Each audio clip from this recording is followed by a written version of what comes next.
Capitol Hill's current stalemate has left the economy in a precarious place. But unemployment is not just a productivity and economic issue, it's morphing into a mental health issue, and lives are on the line. Cirecie West-Olatunji, president of the American Counseling Association, explains the link. We understand the relationship between our self-worth as it relates to having a job and being able to provide for our families, and our sense of identity, of our mental health and overall well-being. A recent study published in the British Medical Journal attributes 5,000 additional suicides worldwide to the 2008 financial collapse. Men are at a greater risk of suicide because they tend to be the main earners in the family and are less likely to seek help.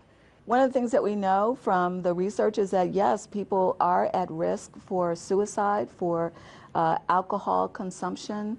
They're at risk for interpersonal violence and for aggressiveness in their relationships.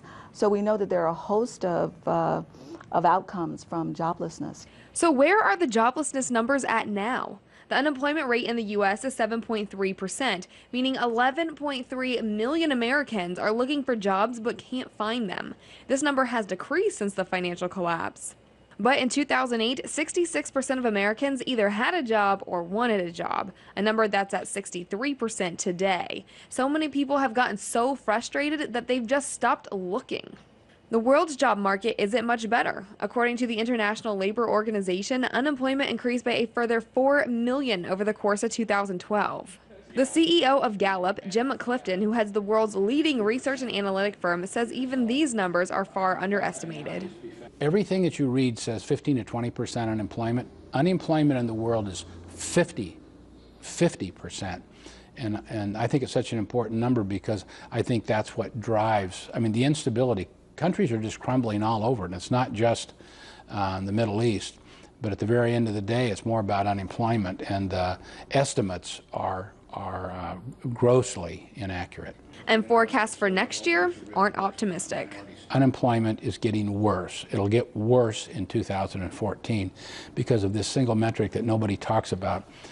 Jobs occur where new business startups occur. New business startups are at the lowest rate per capita that they've been in 40 years. So what should people do if they're unemployed and depressed? We need to share. What we know about human beings is that we're highly relational. So that means that we need to connect. And that's going to help us to survive this period in which we don't have as many jobs as we need. Just another reminder that the economy is more than a series of numbers. People's lives are hanging in the balance. In Washington, D.C., Carrie Ann Boring, RT.